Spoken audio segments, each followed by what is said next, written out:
Okay, I wanted you guys to see a little more context. I have a plaster barrel here.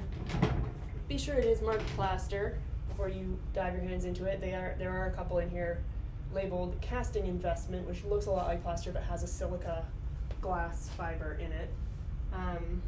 Got my mold set up. I've got my mold release applied. Super important that is the order in which I do things.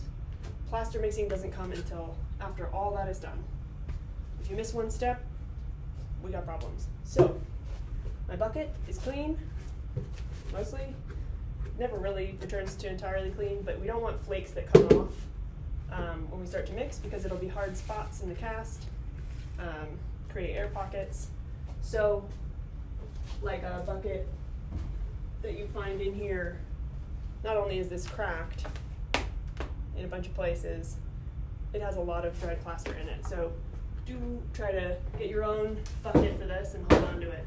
So now we have to kind of estimate the amount of material we need for this container. Luckily, these sizes are pretty comparable. My bucket's a little smaller than what I wanted, so I'm gonna make a slightly smaller cast, and that's okay, but hopefully not happening to you.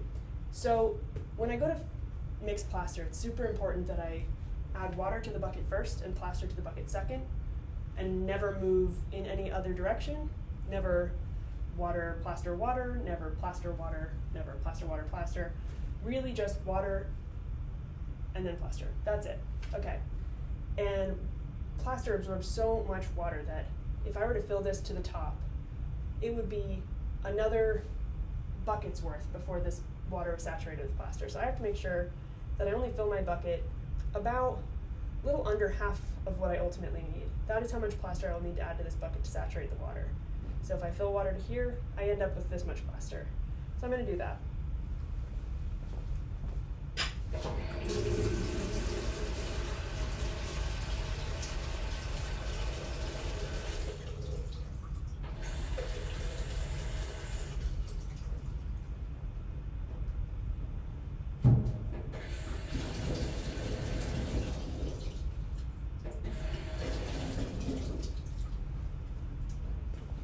So that looks like slightly under halfway.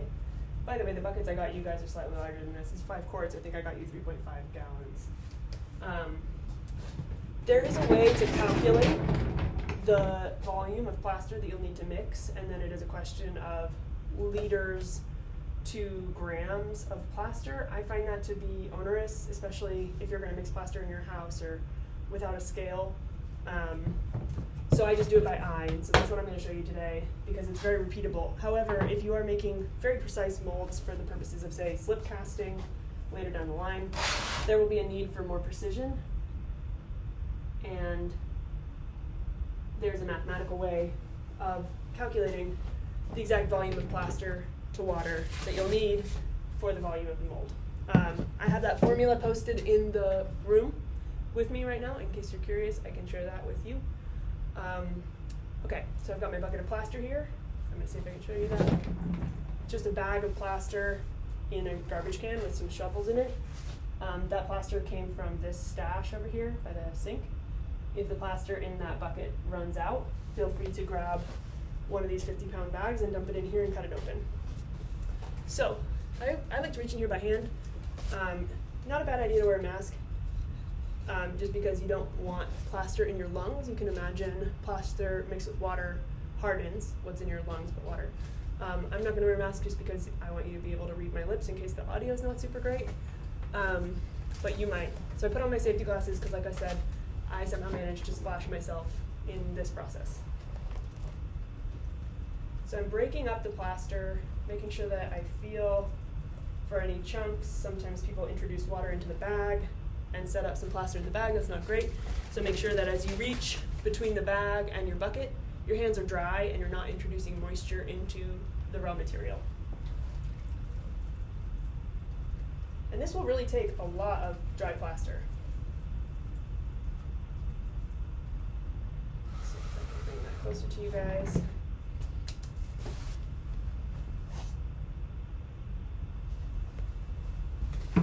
So you'll start to see as I go that I'm not stirring.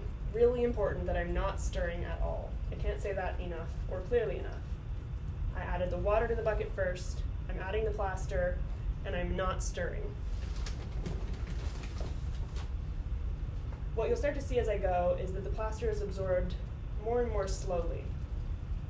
It's starting to hang out on the surface a little bit longer. Trying not to make a huge mess here. Plaster's messy. When you're done, just leave some time to clean up. I'm wearing an apron because it gets on everything. I'm using my hands to also distribute the plaster through the water evenly so it's not just piling in the center. But it's still absorbing entirely. When I look at the surface, there's no dry plaster left. So I'm still really going whole hog, double handfuls. See how that's slowing down and hanging out on the surface a little bit longer? That's a good sign. Can't say it enough, I'm still not stirring.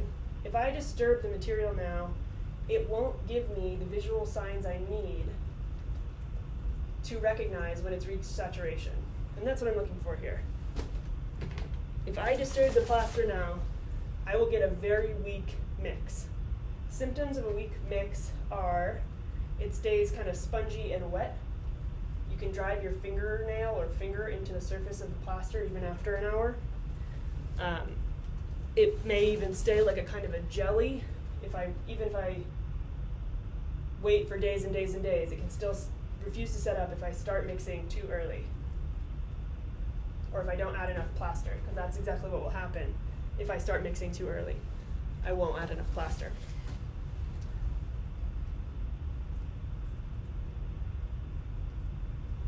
Okay, so it's still being absorbed, but still much slower.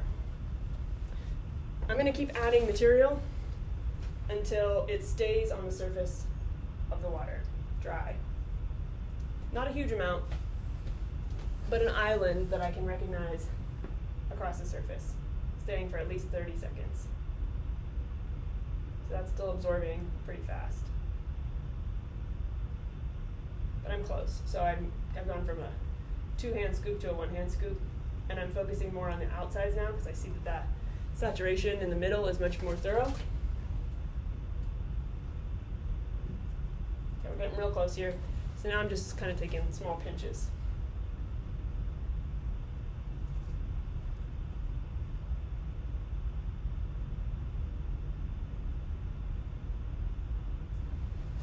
Okay, this is probably the last amount I'm going to put in. Okay, so that is the by sight method. At this point, I want to wait about 2 minutes. Oh, I don't love that. It's absorbed a little faster than I meant it to. So 1 small handful. Okay, so I'm going to set this aside now. And I want to point out a couple things. One, I'm going to let this sit for about 2 minutes. That is very hard for me and most people to remember, for one, and to be patient enough to do for another.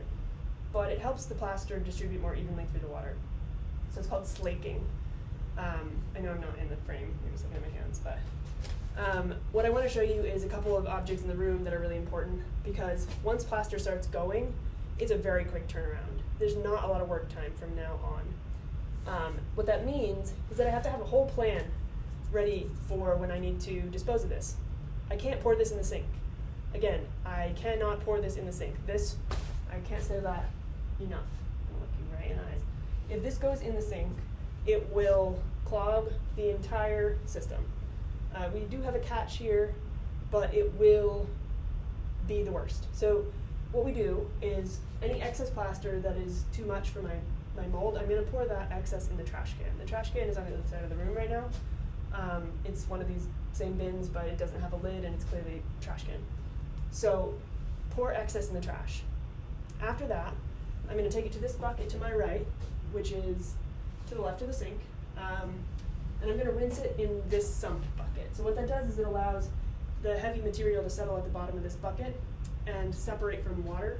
So at the end of the semester, I can pour out all the excess plaster and silica and not pick it out of the drain. The very last step, once everything is totally rinsed, is washing your hands in the sink. But there should be no plaster on there at that point. Okay, so I probably talked for 2 minutes. I'm going to pause this because 10 minutes I think is the YouTube